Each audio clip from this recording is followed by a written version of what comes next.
On the morning of May 2nd, 1939, the greatest first baseman in baseball history walked into the visitors' clubhouse at Briggs Stadium in Detroit. For 14 years, through broken bones and back spasms, through fevers and fractures, through injuries that would have sidelined any other man, Lou Gehrig had never missed a game. 2,130 consecutive contests. An iron streak forged through sheer will and an almost inhuman tolerance for pain. But this morning, the Iron Horse could no longer lie to himself. He found his manager, Joe McCarthy, and told him he was taking himself out of the lineup for the good of the team. McCarthy didn't argue. He had watched Gehrig struggle all spring, hitting just .143 with no home runs through 8 games. The most feared hitter in the American League could barely make contact. Gehrig, as team captain, took the lineup card out to the umpires himself. When the announcement came that his name would not appear in the lineup for the first time in 2,130 games, the Detroit fans gave him a standing ovation. He sat on the bench with tears streaming down his face. No one knew it yet, but Lou Gehrig would never play another game. The disease destroying his body would kill him in just over 2 years. But in those final months, he would deliver a speech that transformed him from a baseball legend into an American icon, declaring himself the luckiest man on the face of the earth. This is the story of how a poor German immigrant son from the tenements of New York became the greatest first baseman who ever lived, and how his courage in the face of death inspired a nation.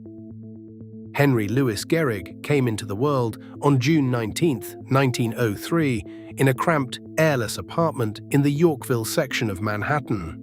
He weighed almost 14 pounds at birth, a massive baby who would grow into a massive man. His parents, Heinrich and Christina Gehrig, had emigrated separately from Germany just a few years earlier. Heinrich came from Adelsheim in Baden. Christina came from a village near the German-Danish border. They met in New York, married in 1900, and settled into the grinding poverty that awaited most immigrants in turn-of-the-century America.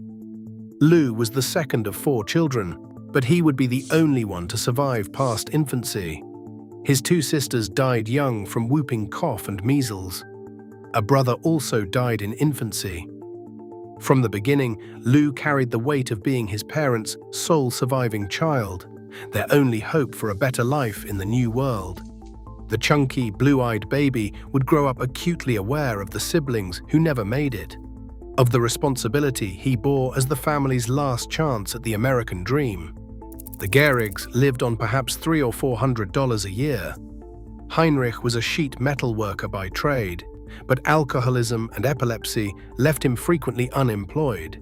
He preferred the camaraderie of the neighborhood saloons and the German gymnastic clubs called Turnvereins to the responsibilities of fatherhood.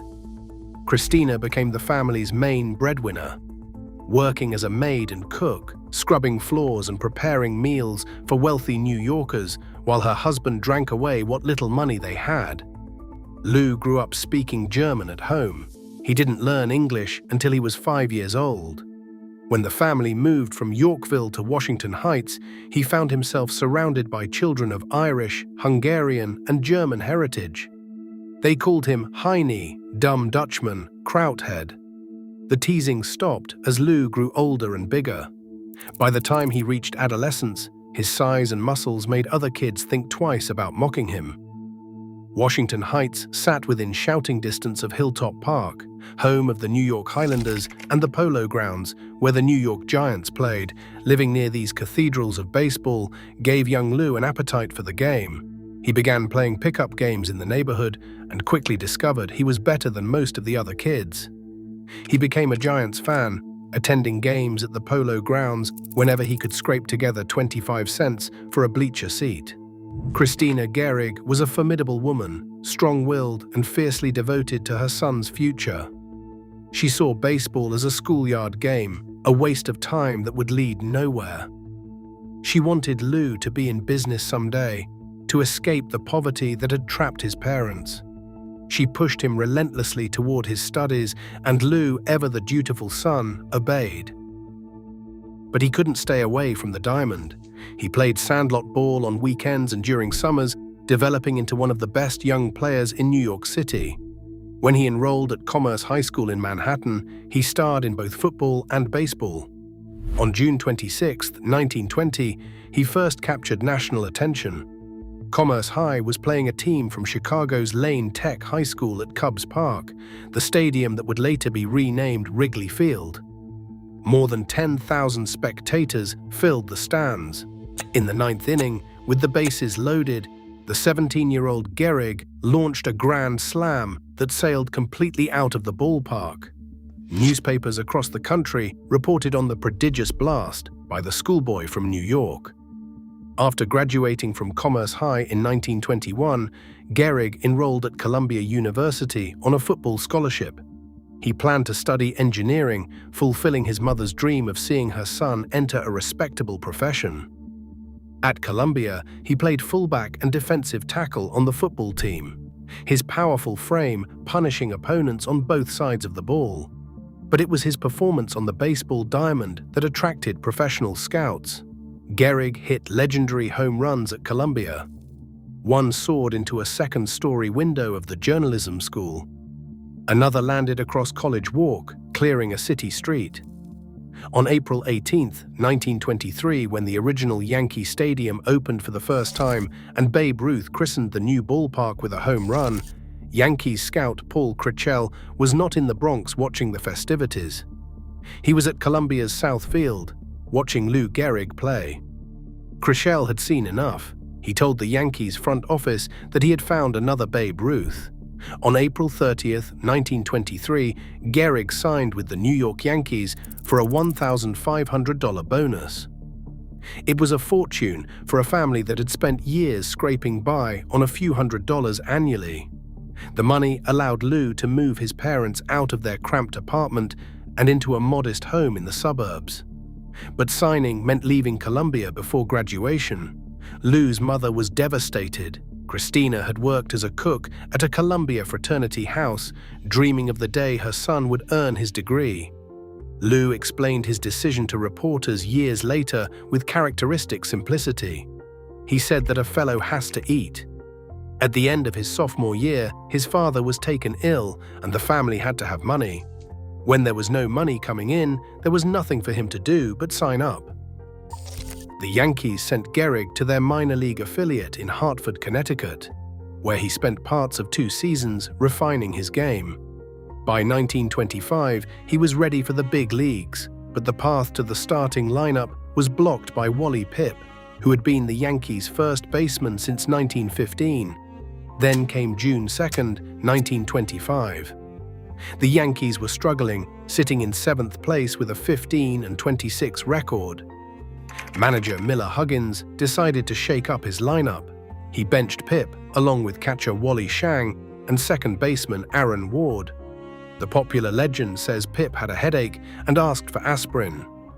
Huggins supposedly said, "Take the day off, Wally.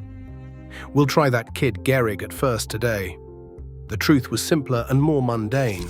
Pipp was hitting .244 with only 3 home runs. Huggins needed a spark. Gehrig provided it, collecting 3 hits, including a double in the Yankees' victory over the Washington Senators. He stayed in the lineup the next day, and the day after that, and the day after that. 14 years would pass before Lou Gehrig missed another game. Pipp later said with good humor that he had taken the 2 most expensive aspirins in history. In truth, Pipp helped mentor the young Gehrig, teaching him the finer points of playing first base. The veteran knew he was witnessing something special. So did everyone else. Gehrig's breakout season came in 1926. The 23-year-old batted .313 with 47 doubles, 20 triples, 16 home runs, and 112 runs batted in. He was no longer a prospect. He was a star. And for the next decade, he would form the most devastating hitting tandem in baseball history alongside Babe Ruth. Ruth and Gehrig couldn't have been more different. Ruth was brash and boorish, a free spirit who lived for excess and craved the spotlight. He drank, he ate, he caroused, he broke curfews, and he defied authority with a wink and a smile. Gehrig was modest and reserved, uncomfortable with public attention, devoted to his parents, and faithful to his employers, Ruth hit towering fly balls that seemed to scrape the sky. Gehrig hit screaming line drives that threatened to decapitate infielders. Ruth wore number 3 because he batted third. Gehrig wore number 4 because he batted cleanup, right behind the Bambino. Together, they terrorized American League pitching. In 1927, Ruth and Gehrig put together 2 of the greatest individual seasons in baseball history on the same team. Ruth hit 60 home runs, shattering his own record. Gehrig hit 47 with 218 hits, 52 doubles, 18 triples, and a then-record 175 runs batted in. He batted .373 with a .765 slugging percentage. His 117 extra base hits that season remained second all-time. The 1927 Yankees won 110 games and swept the Pittsburgh Pirates in the World Series. They are still considered by many the greatest team ever assembled, a juggernaut that won the American League pennant by 19 games. The heart of that lineup was called Murderers Row, a nickname borrowed from a notorious corridor in a New York City prison where condemned killers awaited execution. The first 6 hitters in the order were Earl Combs, Mark Koenig, Babe Ruth, Lou Gehrig, Bob Musell, and Tony Lazzeri. 4 of them would make the Hall of Fame. Opposing pitchers were said to walk to the mound like men walking to the gallows. The team batted .307 as a unit, slugged .489, and outscored their opponents by a record 376 runs. Despite his magnificent season, Gehrig was overshadowed by Ruth's assault on his own home run record. Ruth won the headlines, Gehrig won the Most Valuable Player award, but only because rules at the time prohibited previous winners from repeating. Ruth had won in 1923 and was therefore ineligible. Even Gehrig's greatest individual season felt like an afterthought. This would be the pattern of his career. Ruth earned $70,000 in 1927. Gehrig made $8,000. Ruth's salary exceeded the entire payroll of some opposing teams. Gehrig never complained. He showed up, he played, and he produced. Bill Dickey, the Hall of Fame catcher who roomed with Gehrig on the road for years, put it simply: he just went out and did his job every day. Gehrig's durability became the stuff of legend. On April 23, 1933, a pitch from Earl Whitehill of the Washington Senators struck Gehrig in the head. He was knocked unconscious. He stayed in the lineup the next day. In another game, a wild throw struck him in the face and opened a gash that required stitches. He played the following afternoon with bandages covering the wound. X-rays of his hands taken years later revealed 17 different fractures that had healed on their own. He played through all of them. He played through back spasms that left him barely able to stand. He played through fevers, through muscle pulls, through a broken thumb, through a broken toe. The Iron Horse was not merely a nickname, it was a statement of fact. On June 3, 1932, Gehrig became the first player of the modern era to hit 4 home runs in a single game. Playing against the Philadelphia Athletics at Shibe Park, he hit home runs in his first 4 at-bats. He came within feet of hitting a 5th when center fielder Al Simmons made a leaping catch at the wall, snagging what would have been a record-breaking blast. Only 2 players in all of baseball history had ever hit 4 home runs in a game before Gehrig, and none had done it since 1896. After the game, manager Joe McCarthy told him, "Well, Lou, nobody can take today away from you." But that same day, legendary Giants manager John McGraw announced his retirement after 30 years. McGraw, not Gehrig, dominated the next day's headlines. It was the story of Lou's career. The greatest moments of his life seemed destined to be overshadowed. On August 17, 1933, Gehrig played his 1,308th consecutive game, breaking the previous record held by Everett Scott. The record seemed unassailable. He kept adding to it game after game, year after year. By 1934, Gehrig had established himself as the greatest run producer in baseball history. He won the Triple Crown that year, leading the league with a .363 batting average, 49 home runs, and 165 runs batted in. No Triple Crown winner has ever driven in more runs. He was the first Yankee ever to win the honor. During a 3-year stretch from 1930 to 1932, Gehrig drove in more than 500 runs, a feat no other player has matched before or since. He had 6 seasons batting .350 or better, with a high of .379 in 1930. He had 8 seasons with 150 or more runs batted in. He had 11 seasons with more than 100 walks. He had 13 consecutive seasons scoring at least 100 runs and driving in at least 100 more. His career totals tell the story of sustained excellence that bordered on the supernatural. His career batting average was .340, his on-base percentage .447, and his slugging percentage .632. His career OPS of 1.080 ranks third all-time, behind only Babe Ruth and Ted Williams. Only 7 players in the history of the American and National Leagues have posted a career OPS above 1.000. Gehrig stands among them as the greatest first baseman of all.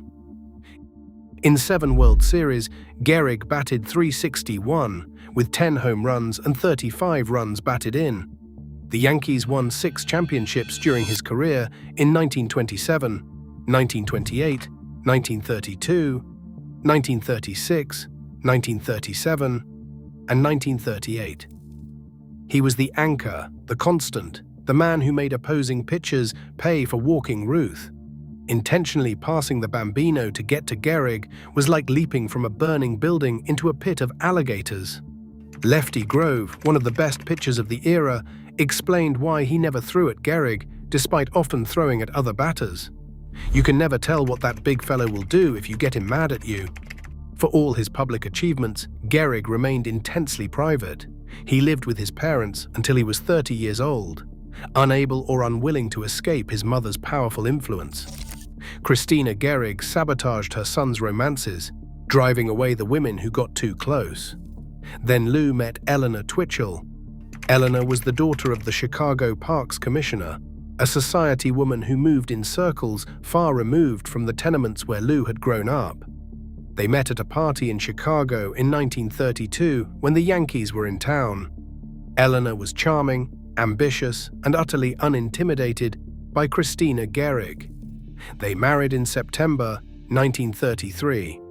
Eleanor transformed Lou's life. She helped him escape his mother's shadow, hired Babe Ruth's publicity agent to promote his career, and encouraged him to step into the spotlight he had always avoided. Under her guidance, Gehrig became the first athlete to appear on a box of Wheaties cereal. He made endorsement deals, gave radio interviews, and even auditioned for the role of Tarzan in a Hollywood film. The relationship between Ruth and Gehrig, complicated from the beginning, eventually collapsed into bitter estrangement. The two men stopped speaking to each other around 1934. Some blamed a falling out between their wives. Others pointed to Christina Gehrig's meddling, specifically a comment she made about how Ruth's wife Claire dressed her adopted daughter compared to how she dressed her biological daughter. The remark got back to Claire, who told Babe, who confronted Lou and told him to tell his mother to mind her own business.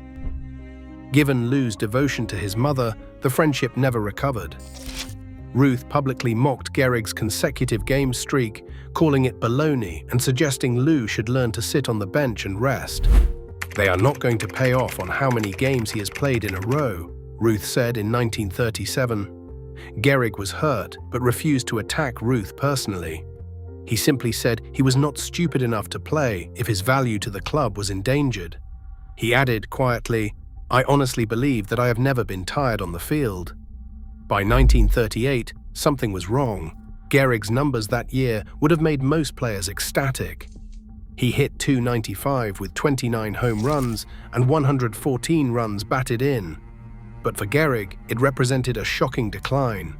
He fell below 300 for the first time since his rookie season. He hit fewer than 30 home runs for the first time in a decade. He reported feeling inexplicably tired. In the World Series that fall, all 4 of his hits were singles. That winter, the symptoms worsened. Gehrig stumbled over curbs. He dropped things for no reason. He had trouble tying his shoelaces. Eleanor feared a brain tumor. A doctor diagnosed a bad gallbladder and put Lou on a strict diet of fruits and vegetables. Spring training in 1939 revealed how far Gehrig had fallen. His teammates watched in horrified silence as the man they had seen terrorize pitchers for a decade struggled with the simplest tasks. Joe DiMaggio saw Gehrig swing at and miss 19 consecutive batting practice pitches. The most powerful hitter in the American League couldn't catch up to pitches thrown at half speed by coaches trying to groove fastballs down the middle. He couldn't run the bases without stumbling. He couldn't field routine grounders without letting balls roll through his legs. When teammates congratulated him for making ordinary plays, Gehrig knew the end had come. The muscles that had earned him the nickname Iron Horse had turned to water. The body that had never failed him was failing now, and no one could explain why. Still, Gehrig played. Through April, he went 4 for 28. On April 30th, 1939, he played his 2,130th consecutive game. He went hitless. The next day was an off day. On May 2nd, he removed himself from the lineup. Eleanor called the Mayo Clinic in Rochester, Minnesota. Her call was transferred directly to Dr. Charles William Mayo, who had been following Gehrig's career and his mysterious loss of strength. Mayo told her to bring Lou immediately. Gehrig flew alone from Chicago to Rochester on June 13th. For 6 days, doctors conducted extensive tests. On June 19th, Lou's 36th birthday, they delivered the diagnosis: amyotrophic lateral sclerosis, ALS, a disease that attacks the nerve cells in the brain and spinal cord, gradually robbing the body of the ability to move, speak, swallow, and eventually breathe. There was no treatment. There was no cure. The prognosis was grim: 2 to 3 years of rapidly increasing paralysis, then death. The mind would remain fully aware until the end. The doctors told Eleanor in private, then couched the prognosis to Lou in terms of a 50-50 chance of recovery. It was a lie, the kind of paternalistic deception that passed for medical ethics in that era. But Gehrig clung to that hope for the rest of his life. On June 21st, the Yankees announced Gehrig's retirement. 2 weeks later, they held Lou Gehrig Appreciation Day at Yankee Stadium. Between games of an Independence Day doubleheader against the Washington Senators, more than 61,000 fans gathered to honor the dying slugger. Members of the 1927 Yankees Murderers Row attended. Tony Lazzeri, Bob Musel, Earl Combs, Waite Hoyt, Mark Koenig, and others stood on the field alongside Gehrig's current teammates. Mayor Fiorello LaGuardia called Gehrig the greatest prototype of good sportsmanship and citizenship. Postmaster General James Farley praised his courage. There was doubt about whether Babe Ruth would appear. The two men had not spoken in years. But Ruth came. He stood among the former teammates, waiting for the ceremony to conclude. Gehrig's teammates presented him with a trophy crowned by an eagle perched on a baseball, supported by 6 bats. On one side were engraved the names of every player on the current roster. On the other side was a poem written by New York Times columnist John Kieran. "We've been to the wars together. We took our foes as they came, and always you were the leader, and ever you played the game." When it came time for Gehrig to speak, he walked slowly to the microphone. The disease had already stolen much of his strength. He stood silent for a long moment, visibly fighting back tears. Finally, he whispered something to the master of ceremonies, who announced to the crowd that Lou had asked him to thank everyone. He was too moved to speak. The fans began to chant, "We want Gehrig, we want Lou." The sound rolled through the stadium, 60,000 voices calling his name. Gehrig took a handkerchief from his pocket, wiped his eyes, and stepped back to the microphone. What followed was the most famous speech in the history of American sports. Fans, for the past 2 weeks, you have been reading about a bad break. Yet today I consider myself the luckiest man on the face of the earth." He spoke without notes, his voice steady despite the emotion threatening to overwhelm him. He thanked the fans for their kindness and encouragement over 17 years. He praised his teammates, past and present, and asked who would not consider it the highlight of their career just to associate with such men for even one day. He thanked the Giants for the fruit bowl they had sent across town. He expressed gratitude for the groundskeepers, the trainers, the stadium employees who had made his life easier for nearly 2 decades. He spoke of his managers with deep affection. Miller Huggins, the little fellow who had given him his chance and guided him through his early years. Joe McCarthy, the outstanding leader and smart student of psychology who was, in Gehrig's estimation, the best manager in baseball. He thanked Jacob Ruppert, the Yankees owner who had died just months earlier, and Ed Barrow, the general manager who had built the dynasty. He thanked his parents, who he said had worked hard to give him everything they could. His father Heinrich and his mother Christina sat in the stands, watching their only surviving child say goodbye to the game that had lifted them out of poverty. He saved his final words for Eleanor. "When you have a wife who has been a tower of strength and shown more courage than you dreamed existed," he said, "that's the finest I know." He concluded with words that have echoed through the decades. "So I close in saying that I might have had a tough break, but I have an awful lot to live for." The crowd stood in stunned silence for a moment, then erupted in cheers that lasted nearly 2 minutes. Babe Ruth walked across the infield and wrapped his arms around his old teammate. The band played "I Love You Truly." The crowd chanted, "We love you, Lou." Hardened sports writers wiped their eyes. The New York Times called it one of the most touching scenes ever witnessed on a ball field. Sports writer Paul Gallico captured the terrible beauty of the moment. On July 4, 1939, he wrote, "There took place the most tragic and touching scenes ever enacted on a baseball diamond, the funeral services for Henry Louis Gehrig. Lou Gehrig attended them in person. That speech, delivered in fewer than 300 words, transformed Gehrig from a baseball legend into something more. He became a symbol of grace under pressure, of dignity in the face of death, of gratitude even when life deals the cruelest possible hand. The speech has been called baseball's Gettysburg Address." In October 1939, Mayor LaGuardia appointed Gehrig to a 10-year term on the New York City Parole Commission. Lou and Eleanor moved from New Rochelle to Riverdale in the Bronx to satisfy residency requirements.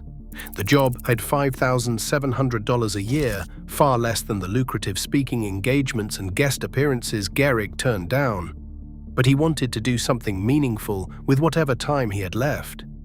He visited correctional facilities, meeting with inmates and parole officers.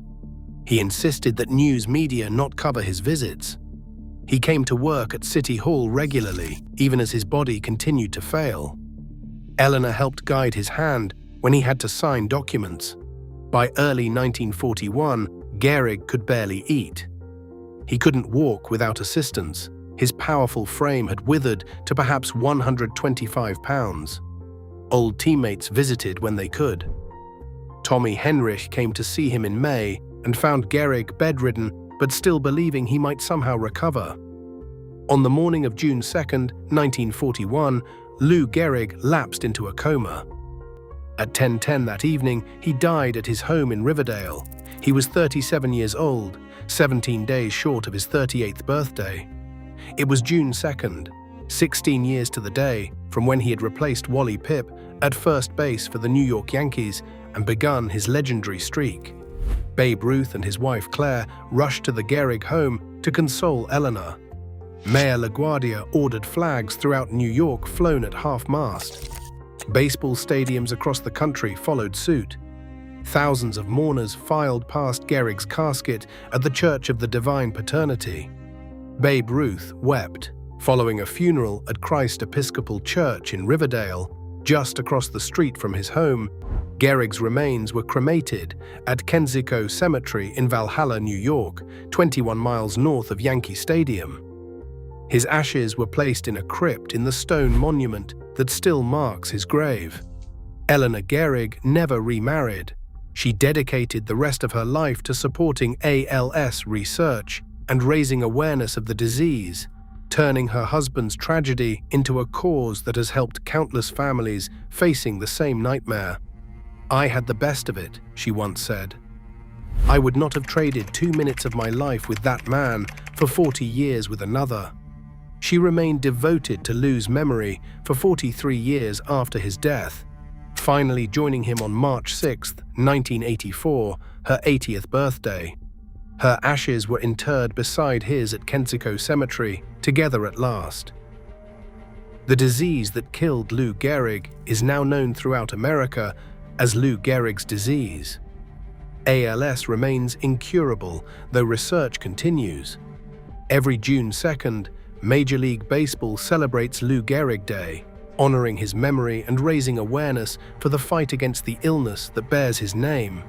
In December 1939, the Baseball Writers Association waived the mandatory 5-year waiting period and elected Gehrig to the Hall of Fame immediately. He became the first player to have his uniform number retired by any team.